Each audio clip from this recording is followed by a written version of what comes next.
Hi. This video I'm going to talk about conditions within a real estate transaction and the different types of conditions that there is and more or less sort of how they work.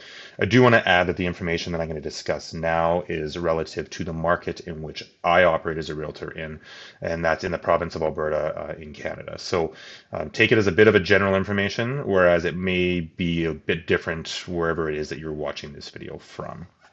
But essentially, in real estate, the condition itself would be a provision within a real estate purchase contract for the benefit of either the buyer and or the seller when purchasing a property. So it'll specify a certain event or a certain thing that needs to happen in order to have the offer or the transaction finalize and proceed.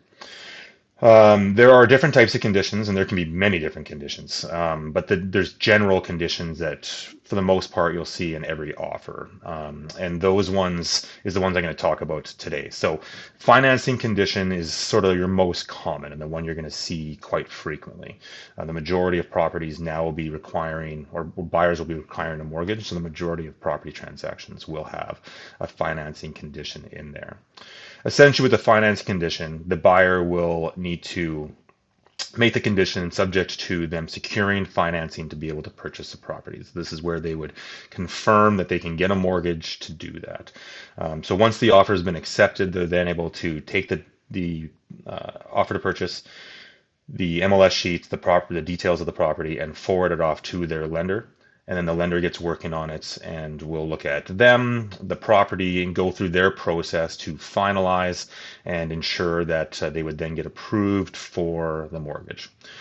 A property inspection would be your next condition that I would say is most common. And so with this one, a buyer would then make it subject to their satisfaction of a home inspection. The buyer would then choose to hire a professional home inspector to come and take a look at the property, give an assessment of the property, and provide them with information of how they feel the property is. Sometimes in a home inspection, the condition can get a little confusing because many will come to us and say, well, is it pass or fail? Or am I looking for it to pass or fail? And that's not always the case that it could be with a home inspection. The home inspector itself will provide the purchaser with information about the home. And then that purchaser then gets to assess that information to decide if it's the property for them as they choose to go forward or not.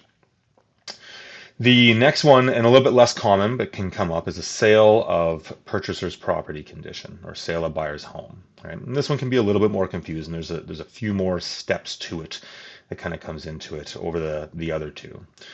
So with a sale of purchaser's home condition is when the buyer wishes to make an offer on a property, but they can't buy the property unless they're able to sell the property they're currently in.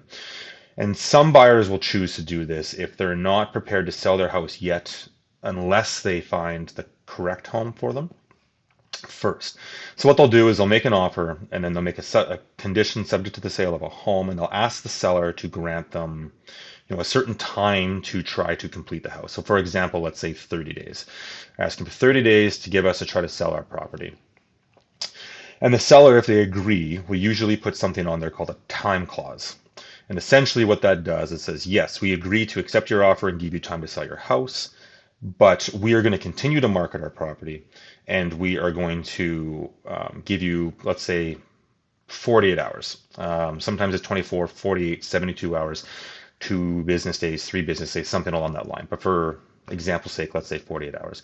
So 48 hours that if we accept another offer while we're marketing our property, we'll then turn around and give you 48 hours to remove your conditions and either complete the transaction, or if you cannot do that, step aside, your deal will collapse, and then the second offer will come into play.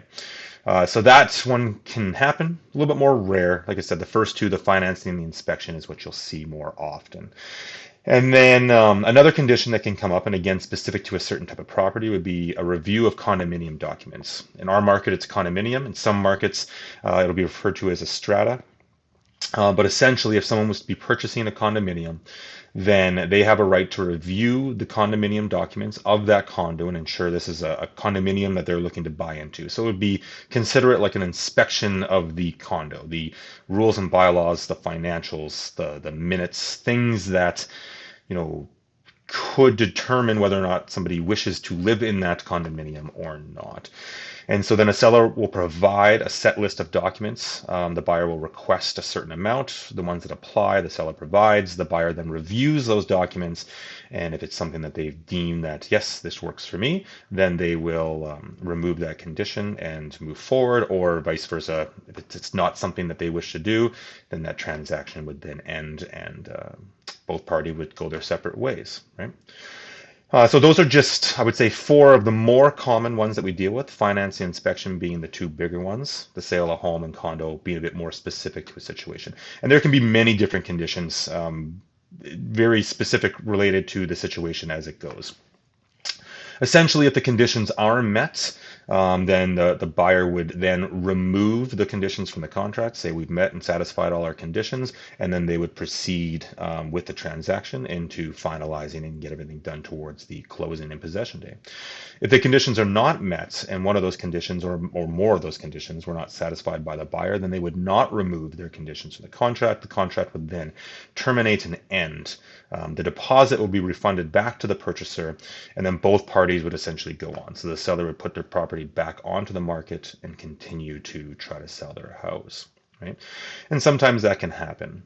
One other condition that's a little more rare, but is that can come up, is a seller's condition. And sometimes the seller may put in a condition if they want to ensure the property that they are looking to purchase is still available, or they're able to hit certain terms to do it before they want to essentially agree to fully selling their house. It's a little more rare, but there is the seller does have the right, and there is the times when a seller's condition may apply and happen in the transaction. So that's a brief sort of scenario of conditions relative to a real estate transaction, or at least in the province of Alberta. If you have any further questions on those, you can always feel free to contact myself direct or ask questions in the comments below, and I'll try to answer as I can. Thanks for watching. Talk to you again.